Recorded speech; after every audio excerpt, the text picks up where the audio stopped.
तो BCom second year Hindi माध्यम के छात्रों, जैसा कि आयकर इस विषय से संबंधित अपने वीडियो लेक्चर्स लगातार मैं देने की कोशिश कर रहा हूं, और हमने जो न्यूमेरिकल प्रॉब्लम गणित का जो टॉपिक चालू किया हुआ है वो है इनकम फ्रॉम हाउस प्रॉपर्टी, जिसका आपको मैंने computation of income from house property का टेबल कैसा होता है वो बता दिया था। आज से practical problems, actual numerical problem की हम शुरुआत करने जा रहे हैं। सबसे शुरू में बहुत ही आसान सा एक प्रॉब्लम आपको मैं करवा रहा हूं जो व्हाइट बोर्ड पर लिखा हुआ है। दरअसल इसमें बोला गया है compute net annual value of house occupied by Mr Gopal. Technically in this problem we have not to calculate the total income from house property.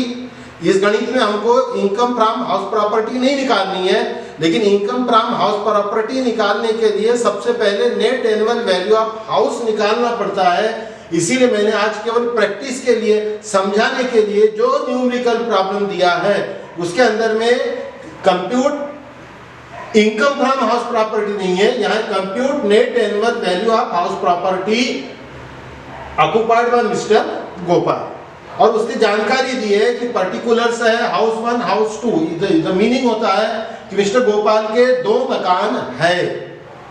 House number 1 let out यानी किराए से दिया हुआ है, और उसका हाउस नंबर 2 जिसमें वो सेल्फ रेसिडेंस खुद रहता है। इसका मतलब हो गया कि मिस्टर गोपाल के 2 मकान है, जिसमें पहला मकान उसने किराए से दिया हुआ है, दूसरे मकान में खुद रहता है। और दी गई निम्नलिखित जानकारी के माध्यम से मिस्टर गोपाल के दोनों मकानों का वार्षिक मूल्य एनुअल वैल्यू निकालिए। क्योंकि प्यारे छात्रों ये न्यूमेरिकल प्रॉब्लम आपको हिंदी में आएगा नहीं, इसीलिए कोशिश करो आप इंग्लिश में समझने की। मैंने न्यूमेरिकल प्रॉब्लम इंग्लिश में लिखाया, इसीलिए उसकी टर्म भी आप इंग्लिश में बोलता हूं। The problem which has been written down already in the whiteboard are the topics of income from house property, but the present problem is not required to compute the total income of house property, but it is required to calculate the net annual value of house property. Because to calculate the income from house property we have to first calculate the net annual value of house property, then further process will be complete. Income from house property calculate करने के लिए annual net value निकालना ही पड़ता है। बगैर annual net value निकाले income from house property बनती ही नहीं है।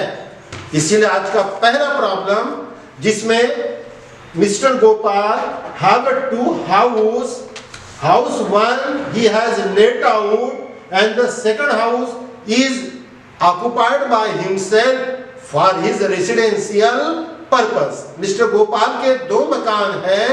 पहला मकान उसने किराए से दिया हुआ है, दूसरे मकान का उपयोग वह अपने स्वयं निवास के लिए करता है। And from the following details you are required to compute annual value of house occupied by Mr. Gopal. दिए गए आंकड़ों की मदद से आपको रिक्वेस्ट की जाती है कि गोपाल के इन दोनों मकानों का एनुअल वैल्यू फाइंड आउट कीजिए। ओके, समझ में आया? प्रॉब्लम की रिक्वायरमेंट क्या है?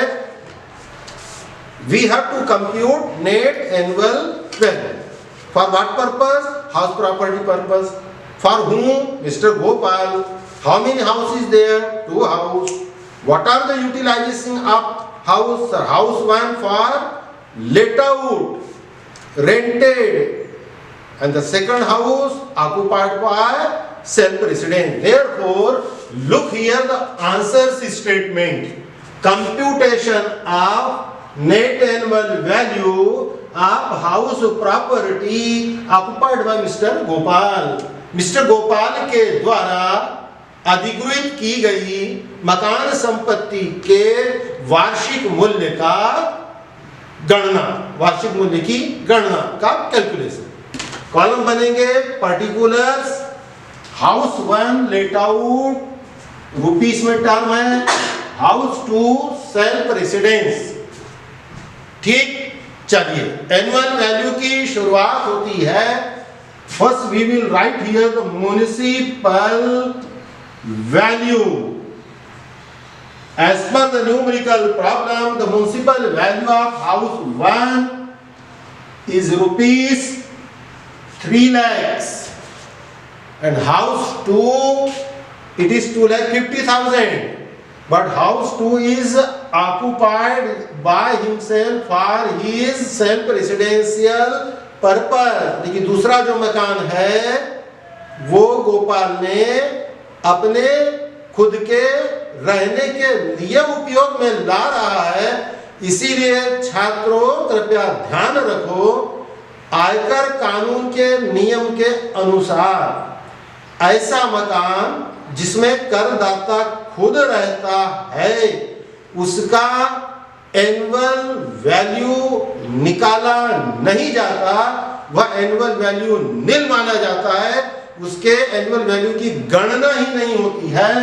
इसीलिए उसकी कोई कीमत रुपए के कॉलम में लिखी नहीं जाएगी.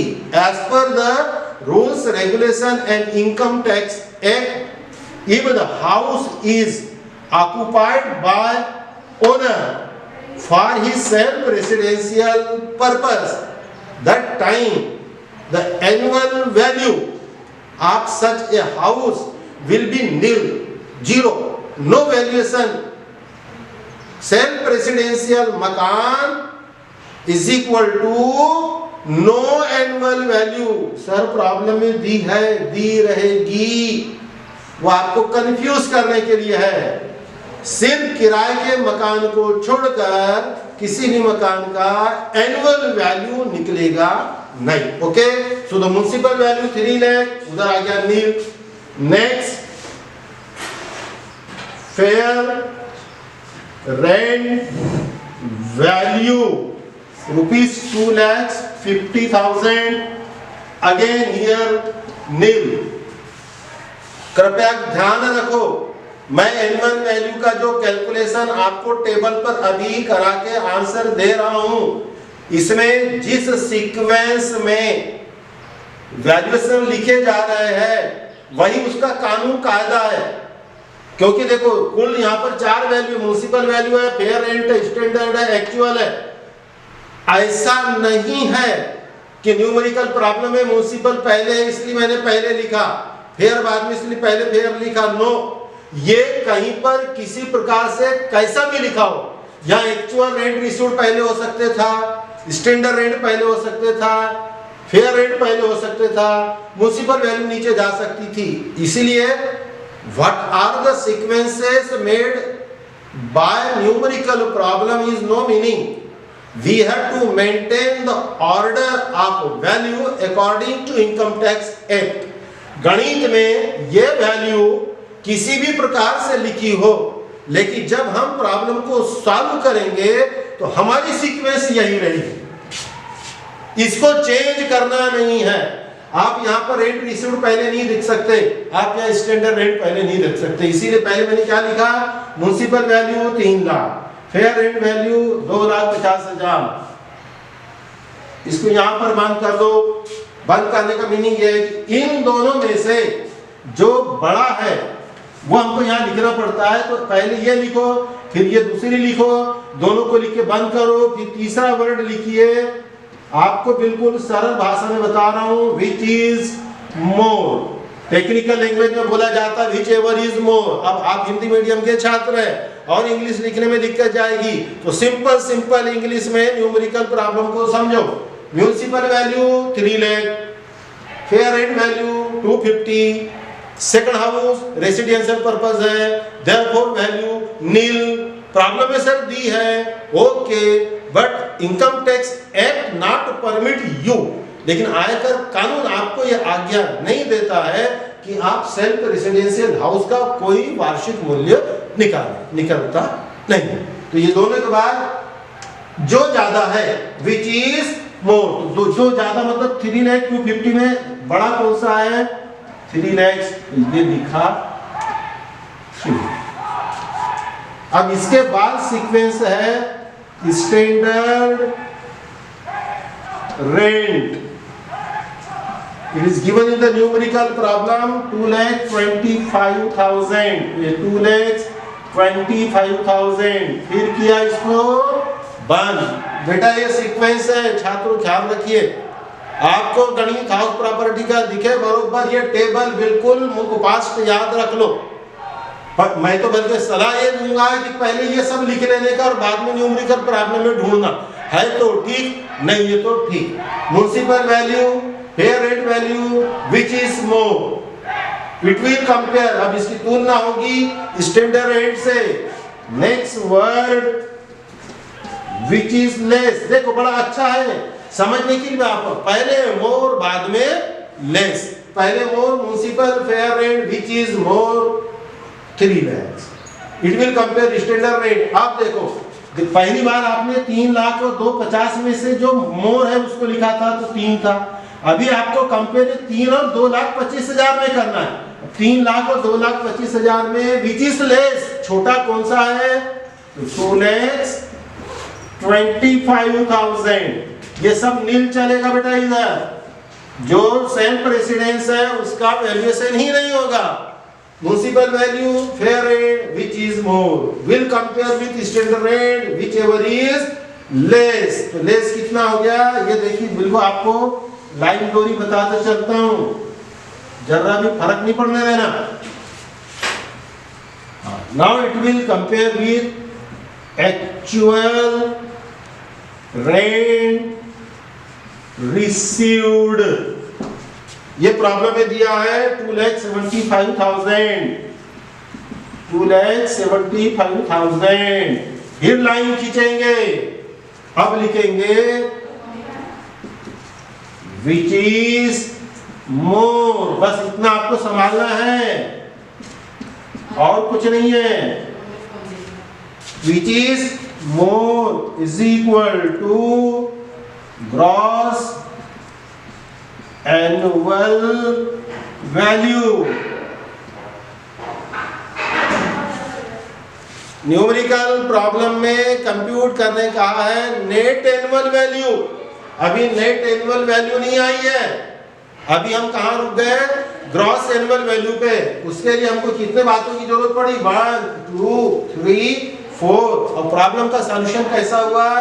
शुरुआत होगी म्युनिसिपल वैल्यू से, कंपेयर होगा फेयर रेट वैल्यू, दोनों में से जो ज्यादा है वो पहले लिखेंगे, फिर इसको कंपेयर करेंगे स्टैंडर्ड रेट से, इन दोनों में जो कम है वो लिखेंगे, फिर ये कंपेयर होगा एक्चुअल रेंट रिसीव्ड से, वास्तविक किराया प्राप्त। अब देखो उसका मीनिंग बताता हूँ। ये मकान किराए पे दिया हुआ है, तो जो मकान किराए पे दिया हुआ है तो मकान का जिस, मान लो वर्धा में मकान है तो वर्धा का जो म्युनिसिपल कॉर्पोरेशन है अपनी नगर पालिका, वो बोलती है कि मिस्टर गोपाल के इस मकान का साल भर का वैल्यूएशन है 3 लाख रुपए। अब मान के चलो ये मकान है सिविल लाइन के एरिया में, तो सिविल लाइन के एरिया में गोपाल के मकान के जैसे ही और भी अन्य मकान है, तो जैसे मान लो तुम्हारे पास कोई किराया उससे मकान मांगने आता है, यार कहीं पर किराए का मकान होगा तो मुझे बताना, तो तुम सबसे पहले उसको क्या पूछते हो? कौन से एरिया में चाहिए? क्यों पूछते हो?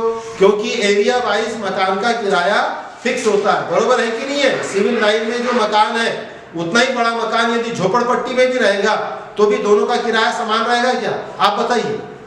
एक ही मकान है, एक ही प्रकार का, वेल फर्निश्ड है, चकाचक है, बिल्कुल ताजमहल के जैसा चमक रहा है, फिर भी एक सिविल लाइन में है एक झोपड़पट्टी में, बोलो किराया ज्यादा किसका रहेगा? एब्सोल्युटली सिविल लाइन का, तो उसको बोला जाता है फेयर रेंट। म्युनिसिपल वैल्यू बोलती है कि मकान की कीमत 3 लाख रुपए सालाना होगी, कीमत नहीं है, एनुअल वैल्यू है, यानी उससे कितनी इनकम तुमको मिल सकती है। टेक्निकली ये वैल्यू सब किराए के लिए। उसका कहना है गोपाल का एक मकान सिविल लाइन में है, यदि वो किराए से देता है तो नगर पालिका को चूंकि टैक्स लगाना पड़ता है, तो नगर पालिका देखती है कि मकान कितना बड़ा है, उसमें कमरे कितने हैं, कौन सी सुविधाएं हैं, इलेक्ट्रिक फिटिंग कैसी है, एसी है क्या, फ्रिज है क्या, पंखे है क्या, कितने लाइट लगे हैं, कितने कमरे हैं, नल के कनेक्शन कितने, वगैरह वगैरह। इन सबको देखते हुए वो अपना वार्षिक मूल्य तय करती है। फिर साथ ही साथ उस मकान के जैसे अन्य मकानों का, मतलब उस एरिया में आसपास में किराया कितना है, राइट? स्टैंडर्ड रेंट ये गवर्नमेंट तय करती है। गवर्नमेंट तय क्यों करती है कि मैंने बताया, यदि मान लो मेरा मकान सिविल लाइन में है और मैंने किराए से दे दिया आप में से किसी को रहने के लिए, और चूंकि आपसे मुझे जो किराया मिल रहा है उस पर मुझे इनकम टैक्स देना पड़ेगा, इसीलिए मैंने जानबूझ के भले आपको 10,000 रुपये महीने से किराए से दिया हूँ, लेकिन मैं आपसे पहली बात कर लिया, देख भैया 10,000 रुपया महीना तेरे को देना पड़ेगा, लेकिन मैं रसीद तेरे को 5,000 रुपये महीने की दूंगा, बोल पटता होगा तो रहने के लिए, नहीं तो मत आ। अब आप बोल रहे ठीक है यार जाने दो, 10,000 रुपये महीने की बजाय 5,000 रुपये का रसीद दे रहा होगा कुछ। अब मैंने आपको 5,000 रुपये महीने की रसीद दिया तो टेक्निकली गवर्नमेंट को दिखाने के लिए मेरे पास में किराया कितना हो गया, 5,000 रुपये महीना छुआना, मतलब 60,000 रुपये साल भर का, जबकि मिल कितना रहा 1,20,000, मतलब धोखेबाजी मैं कर रहा हूँ ना सरकार से। ऐसा न हो इसीलिए सरकार खुद तय कर देती है कि भैया यदि सिविल लाइन में ऐसा ऐसा तुम्हारा मकान है तो उसका साल भर का किराया 2,25,000 रुपये होगा। अब ये 2,25,000 का किराया का मतलब ये बड़ा सबसे इम्पोर्टेंट है। ये जो स्टैंडर्ड रेंट है ये इम्पोर्टेंट इतना है कि आपका municipal value, fair rent value चाहे कितना भी हो, वो स्टैंडर्ड रेंट से ज्यादा नहीं हो सकता। यानी नहीं तो क्या लूट बाजार हो जाएगी ना। मैंने अभी कम का बताया आपको, ज्यादा का भी हो सकता है। मैं बोलूंगा नहीं नहीं नहीं मेरे मकान का किराया 3 लाख रुपए, लेकिन गवर्नमेंट बोलेगी मिस्टर मंसूरी आपने ज्यादा किराया लिया हुआ है, आपके मकान का स्टैंडर्ड रेंट 3 नहीं 2,25,000, ठीक है। तो आपको टर्म याद रखनी, म्युनिसिपल वैल्यू एक कीमत, फेयर रेंट वैल्यू दूसरी कीमत, स्टैंडर्ड रेंट तीसरी कीमत। और चूंकि तुमने किराए से मकान दिया है तो वैल्यू ये तीनों चाहे कोई भी हो, आखिर मन मर्जी तो आपकी चलेगी ना। वो भैया जो भी होगा, म्युनिसिपल वैल्यू भले इतना है, स्टैंडर्ड रेंट इतना है, फेयर रेंट इतना नहीं, मुझे 12,000 रुपये महीने होना पड़ता होगा तो आ, नहीं तो मत, तो आ रहा। दैट्स व्हाई ये हो गया आपका एक्चुअल रेट रिसीव्ड। तो इन दोनों में से which ever is more, standard rent will compare which is less, will compare with actual rent received, whichever is more। मतलब आपको याद क्या रखना, more less more। और अब इसमें से माइनस लेस म्युनिसिपल टैक्स जो प्रॉब्लम में दिया है 10%, और यहां पर जो 2 कॉमन मिस्टेक आपकी होगी वो बता दे रहा हूं।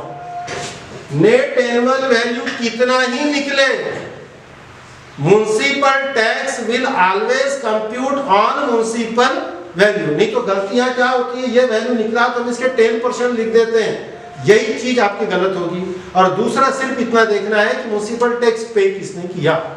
म्युनिसिपल टैक्स इस गणित के अनुसार गोपाल ने पे करने चाहिए, यदि उसका किराएदार नगर पालिका टैक्स देता है तो माइनस होगा नहीं। अब आप बोले सर प्रॉब्लम तो साइलेंट है, यहाँ तो कुछ भी नहीं बताया। जब नहीं बताया तो ये प्रिज्यूम है कि टैक्स का पेमेंट मिस्टर गोपाल कर, ठीक।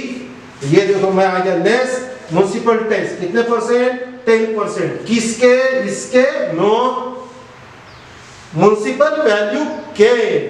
म्युनिसिपल वैल्यू कितनी है 3 लाख, 3 लाख के 10% 30,000। छोटी छोटी सी बात है, इतनी से आप याद रख लो, मामला खत्म हो जाएगा। अब ये 275 में से 30,000 माइनस कर दो तो वैल्यू आ गई 2,45,000। This is net annual value and the matter is over. Today's numerical problem is complete. Here self residence house always nil, बहुत सारा नील लिखने की जरूरत नहीं है। जब अच्छे से आप सीख जाओगे ना तो सीधा एक लाइन ऐसी मारने का, ये नील कर देने का, मामला खत्म। बट आखिर तक नील नहीं, एनुअल वैल्यू तक नहीं। बाद में हम इसको समझेंगे अगले वीडियो लेक्चर में। Thank you.